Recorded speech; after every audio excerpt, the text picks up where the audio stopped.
Hello बच्चों, चलिए प्रश्न को पढ़ते हैं। एक बेलनाकार बर्तन की त्रिज्या 3 सेंटीमीटर है, ऊंचाई 4 सेंटीमीटर है और यह पानी से पूरा भरा हुआ है। इस बर्तन की पेंदी के ठीक मध्य बिंदु पर एक छोटी सी वस्तु रखी है। इस वस्तु को से चलती उस प्रकाश किरण पर विचार करें जो बर्तन के किनारे से होकर जाती है।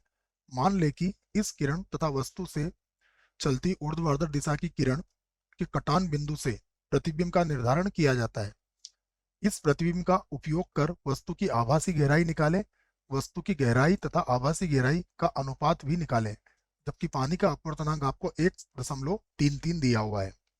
प्रश्न को हल करने से पहले हम प्रश्न के लिए मुख्य अवधारणा लिख लेते हैं। तो प्रश्न के लिए मुख्य अवधारणा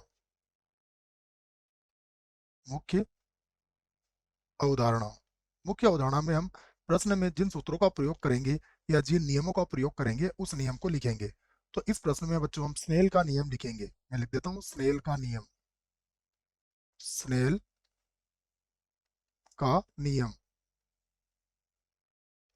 क्या होता है? स्नेल का नियम देखिए, ये होता है हमारे पास साइन आई बटा साइन आर। ठीक है, साइन आई बटा साइन आर। इसको लिख लेते हैं एक बार और। साइन आई बटा साइन आर बराबर होता है म्यू 2 बटा म्यू 1। ठीक है, तो ये सूत्र आपको याद रखना है, जिसे कहते हैं स्नेल का नियम। इसकी सहायता इस प्रश्न में ली जाएगी। ठीक है, ये साइन आई है बच्चों। अब हम प्रश्न से संबंधित एक चित्र बनाने का प्रयास करते हैं। देखिए, उसके बाद फिर हम इस प्रश्न को आसानी से हल कर लेंगे। ये मान लीजिए मेरे पास बेलन के आकार का बर्तन है। ये बर्तन हो गया हमारा बेलनाकार। ठीक है, मान लीजिए यहाँ तक इसमें पानी भरा हुआ है। इसके मध्य बिंदुओं में हम एक छोटी सी वस्तु रख देते हैं। यहाँ से एक प्रकाश किरण बना लेते हैं। देखो, ये मान लीजिए प्रकाश किरण हो गई। उसके बाद यहाँ से भी हम एक सीधी रेखा खींच देते हैं। उसके बाद देखिए, यहाँ पर ये इसका अभिलंब हो जाएगा। अब प्रकाश किरण क्या होगी? अभिलंब से दूर हटेगी, क्योंकि सघन माध्यम से विरल विरल माध्यम में जा रही है। अब मैं देखो इसको पीछे बढ़ा देता हूँ बच्चों। तो ये कोण हमारा क्या हो जाएगा? ये कोण हो जाएगा आर। ठीक है, तो ये कोण भी क्या हो जाएगा? हमारा आर हो जाएगा, संगत कोण से। अब हम कुछ नाम दे देते हैं इस पर। देखिए, मान लीजिए वस्तु ए पर रखी हुई है। यहाँ पर बिंदु ले लेते हैं हम बी। यहाँ पर एक बिंदु ले लेते हैं सी। यहाँ पर बिंदु डी। और यहाँ पर बिंदु ले लिया हमने ई। ठीक है, ये हमें कितना दिया गया है? 4 सेंटीमीटर। ये कितना दिया गया है? 3 सेंटीमीटर। ठीक है, तो अब लिख लेते हैं हम सबसे पहले क्या क्या हमें दिया है। तो दिया है, सबसे पहले बात करें ए ई की। तो ए ई बराबर कितना दिया है हमें? 3 सेंटीमीटर। उसके बाद डी ई, ये दिया गया है हमें 4 सेंटीमीटर, प्रश्न में कहा गया है। और उसके बाद पानी का अपवर्तनांक भी दिया गया है। पानी का अपवर्तनांक,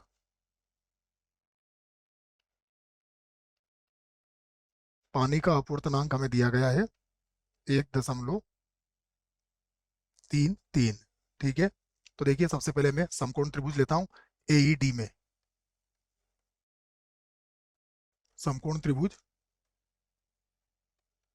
समकोण त्रिभुज एईडी, एईडी में। तो देखिए हमें एई और ईडी दिया गया है। अगर आप एडी का वर्ग ज्ञात करना चाहते हैं तो एडी का वर्ग किसके बराबर हो जाएगा? देखो, 4 का वर्ग प्लस हो जाएगा 3 का वर्ग। अर्थात एडी जो है वो हमारे पास कितना आ गया? 16। 25 का वर्गमूल 5 होता है, तो ये हो गया 5 सेंटीमीटर। ठीक है बच्चों, हमें बीसी ज्ञात करना है, जो इसकी आभासी गहराई होगी हमें। तो ये बीसी निकालना है हमें। तो क्या करते हैं? अब देखिए, यहाँ पर हम स्नेल का सूत्र लगा देते हैं। तो मैं स्नेल नियम लिख देता हूँ। स्नेल स्नेल के नियम से, नियम से अगर स्नेल का नियम देखें तो ये क्या होगा? साइन आई बटा साइन आर और देखिए क्या दे रखा है हमें वायु का, एक, वायु का तो एक होता है बच्चों, और पानी का कितना दे रखा है, 1.33।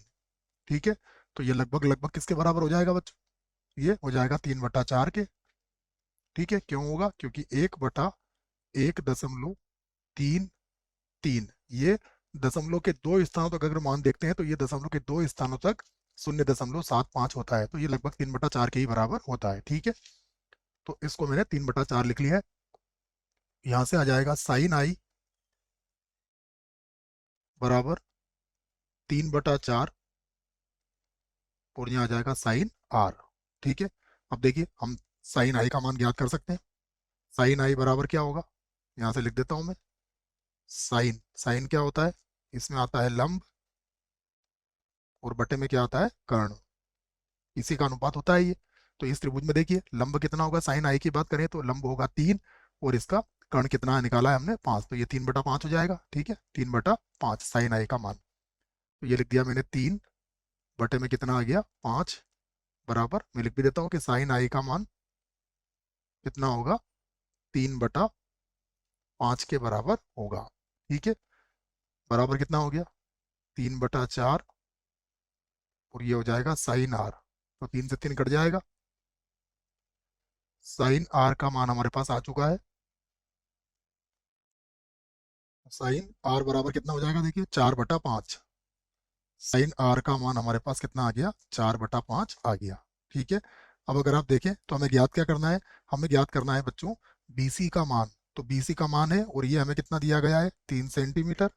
तो अगर आप देखें तो ये तो लंब हो जाएगा, और ये इसका आधार हो जाएगा। तो लंब बटा आधार क्या होता है, 10, तो हमें 10 का मान निकालना पड़ेगा, 10 आर का। ठीक है, तो 10 आर का मान कैसे निकालेंगे, देखो साइन आर का मान तो ये है, तो साइन आर का मान यदि ये है तो यहाँ पर हम लिख सकते हैं कि हमारा, देखिए अगर साइन आर बराबर, मैं लिख देता हूँ इसको, यहाँ से समझा देता हूँ, यदि यदि साइन आर बराबर कितना है, 4/5 है, तो कर्ण क्या हो जाएगा इसका, तो इस प्रकार से लिख लेते हैं इसको।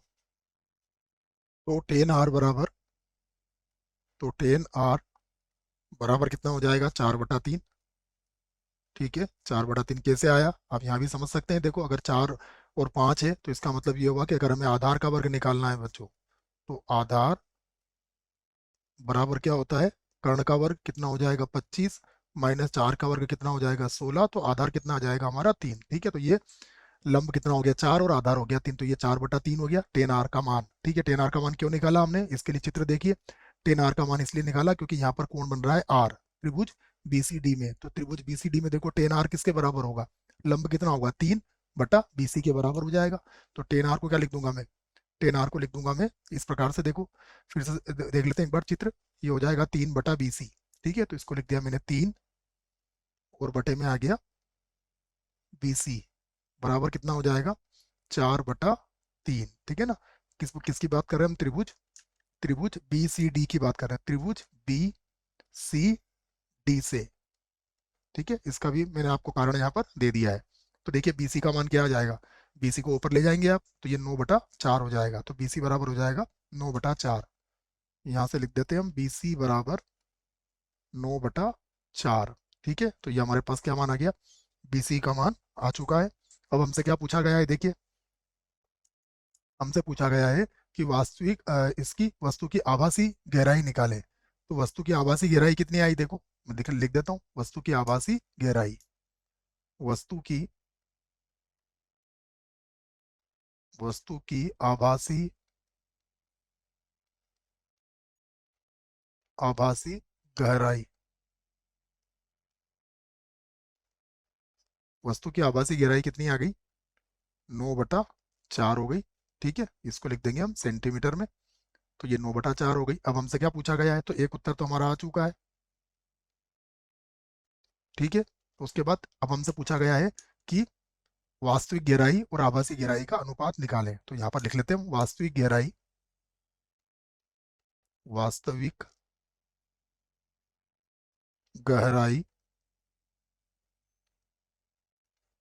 और अनुपात आभासी गहराई, आभासी गहराई देखिए दोनों का अनुपात किसके बराबर हो जाएगा, यह अनुपात हो जाएगा हमारे पास इस प्रकार से। वास्तविक गहराई तो 4 थी, अनुपात ये हो जाएगा 9/4, या फिर इसको हल करना चाहे तो हल कर सकते हैं, इसको 4 से गुणा कर दीजिए तो ये हो जाएगा 16/9। तो ये वास्तविक गहराई और आवासीय गहराई का अनुपात भी आ चुका है। तो ये हमारे प्रश्न का अगला उत्तर भी आ चुका है बच्चों। आशा करता हूँ प्रश्न का उत्तर समझ में आया होगा। धन्यवाद।